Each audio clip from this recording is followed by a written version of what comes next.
Hello everyone, welcome to our YouTube channel JK latest info. तो यहाँ पर 1000 plus question वाली सीरीज़ जो हम स्टार्ट कर चुके थे उसका आज हमारा नेक्स्ट पार्ट है। रिवीजन करना चाहते हो हमारी ऑफिशियल वेबसाइट को ओपन करोगे, क्लिक हेयर वाले सेक्शन पे क्लिक करना है। इससे पहले जितने भी क्वेश्चंस हम कवर कर चुके हैं वो सभी आपके सामने रहेंगे और उनके आंसर्स भी आपके सामने रहेंगे। आप कभी भी जाके रिवीजन वगैरह यहाँ पे कर सकते हो और लिंक आपको वीडियो के डिस्क्रिप्शन बॉक्स में मिल जाएगा। आप डायरेक्टली वेबसाइट में विजिट कर सकते हो, बट हो सकता है लिंक वीडियो के डिस्क्रिप्शन बॉक्स में लेट अपडेट हो। आप डायरेक्टली चल जाना वेबसाइट में, वहाँ पे जाके चेक कर लेना सब कुछ। तो यहाँ पर कई सारे क्वेश्चन हम पहले कवर कर चुके थे। अभी तक हम 80 क्वेश्चन डिस्कस कर चुके हैं, तो हम 80 के बाद वाले क्वेश्चन हमने डिस्कस करने। तो स्टार्ट करते हैं आज की वीडियो। आज का फर्स्ट क्वेश्चन कह लो या फिर आज का 81st क्वेश्चन बोलो, वो हम डिस्कस करेंगे। आपके सामने स्क्रीन में है, थोड़ा सा जूम कर लेते हैं इसे। यहाँ पर कहा गया राज तरंगिणी की बात करें, इसे कितने तरंग में डिवाइड किया गया है। आपको स्टार्टिंग में ही बताया था कि तरंग की बात करें, तरंग को यहाँ पे बुक्स भी कहा जाता है। और राज तरंगिणी की बात करें वो कितने तरंग्स में डिवाइडेड है, या फिर राज तरंगिणी की कितनी बुक्स हैं। आप ऐसे कह सकते हो कि राज तरंगिणी की 6 बुक्स हैं, 8 बुक्स, 9 या फिर इनफाइनाइट है। तो यहाँ पर जो करेक्ट आंसर रहेगा वो ऑप्शन नंबर बी रहेगा। राज तरंगिणी की बात करें वो 8 तरंगों में या फिर 8 बुक्स में वो डिवाइडेड है। ऑप्शन नंबर बी यहाँ पे करेक्ट हो जाएगा। आगे चलते हैं, नेक्स्ट क्वेश्चन की बात कर लेते हैं। कहा गया व्हेन कल्हन कंप्लीट हिज राज तरंगिणी, जब कल्हन ने अपनी राज तरंगिणी को कंप्लीट किया था तब उस वक्त कौन रूलर था कश्मीर में। जब कल्हन की राज तरंगिणी कंप्लीट हुई थी तब रूलर कौन था कश्मीर में। राज तरंगिणी 1149 या 1150 के करीब करीब कंप्लीट हुई थी ना, तो उस टाइम पीरियड पर पूछा गया कश्मीर में रूलर कौन था। क्वीन दीदा थी या शेम गुप्ता। इसके स्पेलिंग कहीं जगह खेम गुप्ता लिखा होता है, कहीं शेम गुप्ता लिखा होता है, बट जो भी है ये गुप्ता आप याद रखना वहाँ पे, ठीक है। तो कैसे स्टार्ट होगा, शेम गुप्ता आप याद रख सकते हो। तो किसने कंप्लीट की थी राज तरंगिणी, क्वीन दीदा ने कंप्लीट की थी। जब राज तरंगिणी कंप्लीट की कल्हण ने, तब रूलर कौन थे। क्वीन दीदा थी रूलर, शेम गुप्ता रूलर थे, या जय सिम्हा रूलर थे, या फिर इनमें से कोई भी नहीं। यहाँ पे जो करेक्ट आंसर रहेगा वो जय सिम्हा रहेगा। ऑप्शन नंबर सी यहाँ पे करेक्ट हो जाएगा। कौन सी डायनेस्टी को बिलोंग करते थे जय सिम्हा, या फिर जब कल्हण ने राज तरंगिणी कंप्लीट की तब रूलर जो थे वो कौन सी डायनेस्टी को बिलोंग करते थे, वो थे लोहारा डायनेस्टी के, ठीक है। तो जय सिम्हा कौन से रूलर थे, कहाँ के रूलर थे, लोहारा डायनेस्टी के रूलर थे।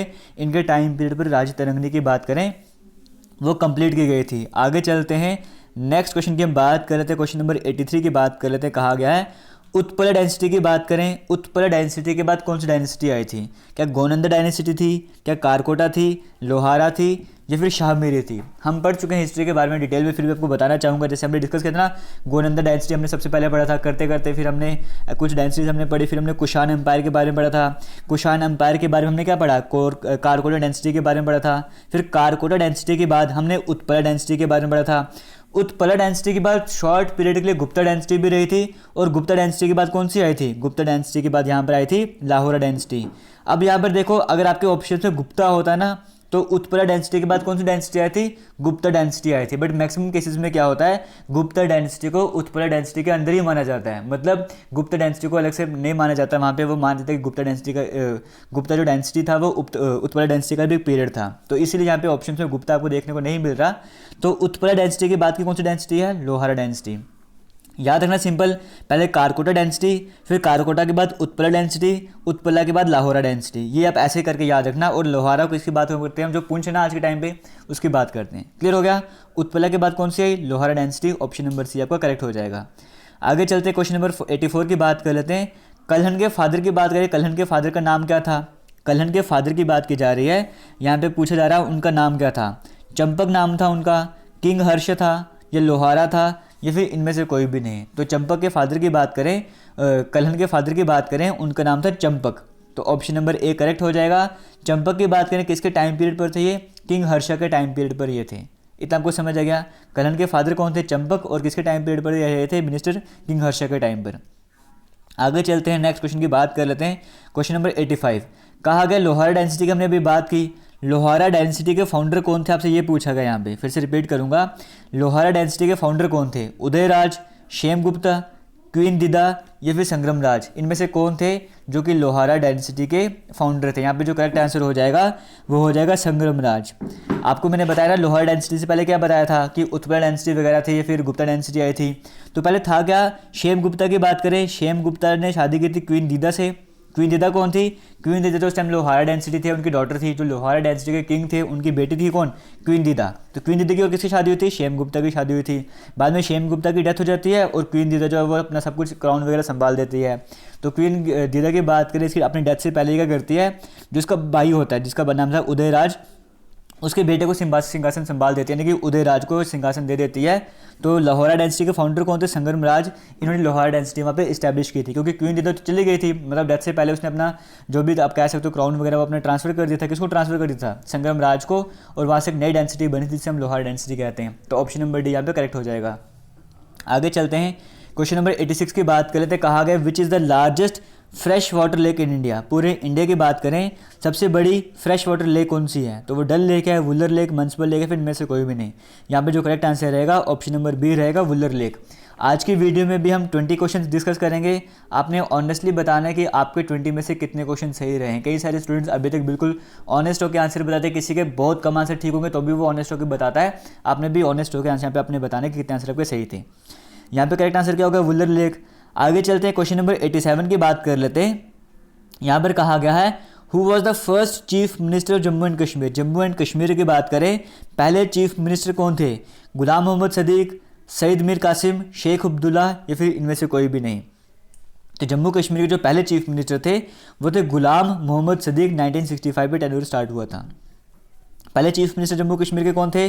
गुलाम मोहम्मद सदीक। सेकंड कौन थे? Syed Mir Qasim. Third chief minister Jammu Kashmir के कौन थे? शेख अब्दुल्ला। आपके एग्जाम में ऐसा भी आ सकता है कि शेख अब्दुल्ला जम्मू कश्मीर के कौन से वाले चीफ मिनिस्टर थे? तो वो थे थर्ड वाले चीफ मिनिस्टर। फर्स्ट कौन से थे? Ghulam Mohammad Sadiq. Option number A correct हो जाएगा। आगे चलते हैं, क्वेश्चन नंबर 88 की बात कर लेते हैं। अब कहा गया who became the first governor of Jammu and Kashmir. Jammu Kashmir के पहले गवर्नर कौन थे? डॉक्टर करण सिंह, भगवान साहे, लक्ष्मीकांत झा या ब्रज कुमार नेहरू। यहाँ पे फिर से करेक्ट आंसर क्या हो जाएगा? डॉक्टर करण सिंह 1965 में संभाला था। पहले गवर्नर जम्मू कश्मीर के कौन रहे? डॉक्टर करण सिंह। सेकंड कौन थे? भगवान साहे। थर्ड कौन थे? लक्ष्मीकांत झा। फोर्थ कौन थे? ब्रज कुमार नेहरू। ये सीक्वेंस में बताया हुआ है। ऑप्शन नंबर यहाँ पे करेक्ट हो जाएगा। आगे चलते हैं, क्वेश्चन नंबर 89 की बात कर लेते हैं। यहाँ पे मैंने 59 लिखा हुआ, बट ये क्वेश्चन नंबर 89 है। कहा गया which of the following is known as mini Kashmir. इनमें से किसको मिनी कश्मीर या फिर छोटा कश्मीर कहा जाता है? उधमपुर, भदरवाह, राजौरी या फिर इनमें से कोई भी नहीं। यहाँ पे जो करेक्ट आंसर रहेगा वो ऑप्शन नंबर बी रहेगा। भदरवाह को मिनी कश्मीर भी कहा जाता है और छोटा कश्मीर भी कहा जाता है। ऑप्शन नंबर बी यहाँ पे करेक्ट हो जाएगा। आगे चलते हैं, क्वेश्चन नंबर 90 की हम बात कर लेते हैं। यहाँ पर कहा गया which among the following is also known as harvest festival. इनमें से कौन सा फेस्टिवल ऐसा है जिसे हार्वेस्ट फेस्टिवल के नाम से भी जाना जाता है? लोहड़ी, गुरेज, होली या फिर बैसाखी। तो ऑप्शन नंबर डी जो है बैसाखी वो करेक्ट आंसर हो जाएगा। ये सब कुछ हम पहले डिस्कस कर चुके हैं। अगर आप डिटेल में पढ़ना चाहते हो हमारे चैनल पर आपको प्लेलिस्ट मिलेगी। कल्चर ऑफ जम्मू कश्मीर की मिलेगी, इंडियन ज्योग्राफी की मिलेगी, इंडियन हिस्ट्री मिलेगी। इंडियन ज्योग्राफी भी स्टार्ट नहीं किया, जम्मू कश्मीर की ज्योग्राफी, जम्मू कश्मीर की हिस्ट्री, इंडियन हिस्ट्री, जेके, मैथ, रीजनिंग वगैरह, करंट अफेयर्स की तरह की प्लेलिस्ट मिलेंगी। आप जाके डिटेल में भी पढ़ सकते हो। क्वेश्चन नंबर 91 की बात कर लेते हैं अब हम। यहाँ पर कहा गया how many chambers are there in the human heart. Human heart में कितने चैम्बर्स होते हैं? 2, 3, 4 या फिर 5। तो 4 चैम्बर्स होते हैं ना। ऑप्शन नंबर सी यहाँ पे करेक्ट हो जाएगा। आगे चलते हैं, क्वेश्चन नंबर 92 की बात कर लेते हैं। कहा गया वो कौन सा टेम्परेचर, ऐसा टेम्परेचर जहाँ पे फ़ारेनहाइट की बात करें और सेंटीग्रेड स्केल की बात करें दोनों की सेम वैल्यू आती है। मतलब फ़ारेनहाइट स्केल और सेंटीग्रेड स्केल दोनों स्केल की सेम वैल्यू कहाँ पर आती है? 40 डिग्री, -40 डिग्री, 32 डिग्री या फिर इनमें से कोई भी नहीं। तो -40 डिग्री वो वैल्यू है जहाँ पर फ़ारेनहाइट स्केल और सेंटीग्रेड स्केल जो सेम रीडिंग शो करते हैं। ऑप्शन नंबर बी यहाँ पे करेक्ट हो जाएगा।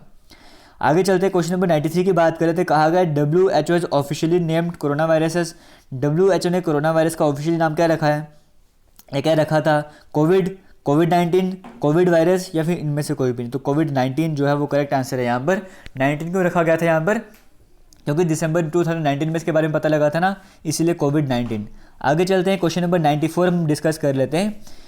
यहाँ पर कहा गया कथकली की बात करें वो फेमस क्लासिकल डांस फॉर्म है, बट कहाँ की फेमस वो डांस फॉर्म है? केरला, लद्दाख, तमिलनाडु या फिर हिमाचल प्रदेश। हमने ट्रिक का समझा भी था। केरला यहाँ पर जो रहेगा ऑप्शन नंबर ए यहाँ पर ये करेक्ट हो जाएगा। केरला करेक्ट आंसर हो जाएगा। आगे बढ़ने से पहले आपको बताना चाहूँगा हमारे जितने भी सोशल मीडिया हैंडल्स हैं सभी जेके लेटेस्ट इन्फो के नाम से। चाहे आप इंस्टाग्राम की बात करो, ट्विटर की बात करो, आप टेलीग्राम की बात करो, सब इसी नाम से। और टेलीग्राम में कई सारे बुक्स का आपको PDF मिल जाएगा, कई सारे नोट्स आपको मिलेंगे, सब कुछ फ्री में अवेलेबल है और लेटेस्ट एडिशन है। आप जाकर ज्वाइन कर सकते हो। गर्ल्स का सेपरेट ग्रुप भी वहाँ पर बना हुआ है। आगे चलते हैं, क्वेश्चन नंबर 95 डिस्कस कर लेते हैं। यहाँ पर कहा गया है नायडू ट्रॉफी की बात करें। नायडू ट्रॉफी जो किससे रिलेटेड है, कौन से स्पोर्ट से ये रिलेटेड है? हॉकी, क्रिकेट, चेस या फिर फुटबॉल। तो ऑप्शन नंबर सी जो चेस यहाँ पे करेक्ट आंसर हो जाएगा। आपको ट्रिक्स के साथ बताया था किस तरीके से आप याद कर सकते हो। वीडियोस ऑलरेडी बनी हुई हैं, आप जाके देख सकते हो। और मुझे उम्मीद है आपको आज की इस वीडियो से कुछ ना कुछ सीखने को ज़रूर मिल रहा होगा। तो वीडियो अच्छी लगी तो शेयर ज़रूर करना। आगे चलते हैं, क्वेश्चन नंबर 96 की बात कर लेते हैं। कहा गया what is the chemical name of vitamin A. Vitamin A का केमिकल नाम क्या है? Thiamine, ascorbic acid, calciferol, retinol. फिर से हम ट्रिक्स से समझ चुके हैं। विटामिन ए की बात करें, इसका केमिकल नेम होता है रेटिनॉल। ऑप्शन नंबर डी यहाँ पे करेक्ट हो जाएगा। ये 1000 प्लस क्वेश्चन वाली सीरीज़ है, अगर आप एक बार कवर कर लोगे ना, आप जम्मू कश्मीर का कोई भी एग्जाम लोगे, आपके लिए बहुत काम आने वाला है ये। आगे चलते हैं, क्वेश्चन नंबर 97 की बात कर लेते हैं। कहा गया है वो एंजाइम जो सलीवा में प्रेजेंट होता है उसे क्या कहते हैं? अमाइलेज, लाइपेज, पेप्सिन या फिर इनमें से कोई भी नहीं। जो हमारी सलीवा में जो सलीवरी ग्लैंड जो सलीवा निकालते हैं, जब माउथ में खाने के डाइजेशन की बात करते हैं, तब सलीवा की बात करें वहाँ से कौन सा एंजाइम निकलता है? वो अमाइलेज निकलता है। ऑप्शन नंबर ए करेक्ट हो जाएगा। क्वेश्चन नंबर 98 की बात कर लेते हैं। कहा गया है साइंटिफिक नेम आपसे पूछा गया है, हाउस फ्लाई का साइंटिफिक नेम क्या रहता है? ये एक दो बार एग्जाम में क्वेश्चन आ चुका है, इसलिए डिस्कस कर रहा हूँ मैं। Scientific name of house fly, देखो यहाँ पे जो कैनिस फैमिलियर की बात करें, ये डॉग का होता है। ये जो नाम है ना, ये डॉग का साइंटिफिक नेम है कैनिस फैमिलियर। मस्का डोमेस्टिका की बात करें, यही होता है हाउस फ्लाई का scientific name. Option number B यहाँ पे करेक्ट हो जाएगा। पैंथेरा टिग्रिस की बात करें, नाम से पता लग रहा है ये टाइगर का साइंटिफिक नेम होता है। यहाँ पे हाउस फ्लाई का पूछा गया था, तो मस्का डोमेस्टिका। ऑप्शन नंबर बी यहाँ पे करेक्ट हो जाएगा। आगे चलते हैं, क्वेश्चन नंबर 99 की बात कर लेते हैं। कहा गया what is use to measure distance travel by vehicle. Vehicle में जो डिस्टेंस कितना ट्रैवल किया वो किससे पता लगता है आपको? ऑडोमीटर, रेडार, मैनोमीटर, इनमें से कोई भी नहीं, तो ऑडोमीटर आपका यहाँ पे करेक्ट आंसर हो जाएगा। आगे चलते हैं, क्वेश्चन नंबर यहाँ पे 99 था ना ये। आज का लास्ट क्वेश्चन डिस्कस कर लेते हैं। कहा गया है the deepest ocean in the world. World का सबसे डीपेस्ट ओशन कौन सा है? पैसिफिक, अटलांटिक, इंडियन, इनमें से कोई भी नहीं। डीपेस्ट ओशन है वर्ल्ड का वो पैसिफिक ओशन है। आपने काम करना है, पैसिफिक ओशन में जो सबसे ज़्यादा डेप्थ वाला पॉइंट है ना, उसका नाम क्या है वो आपने मुझे कमेंट सेक्शन में बताना है। पैसिफिक ओशन में भी सबसे डीपेस्ट पॉइंट क्या है, उसका नाम क्या है वो आपने बताना है। सबसे बड़ा पैसिफिक ओशन है, उसके बाद अटलांटिक ओशन आता है, फिर इंडियन ओशन आता है। ठीक है, टॉप 3 आपको मैं बता दिया सीक्वेंस में, डिसेंडिंग ऑर्डर में। किसी भी तरह का डाउट होगा वीडियो के कमेंट सेक्शन में कमेंट करके ज़रूर पूछना। थैंक यू, जय हिंद।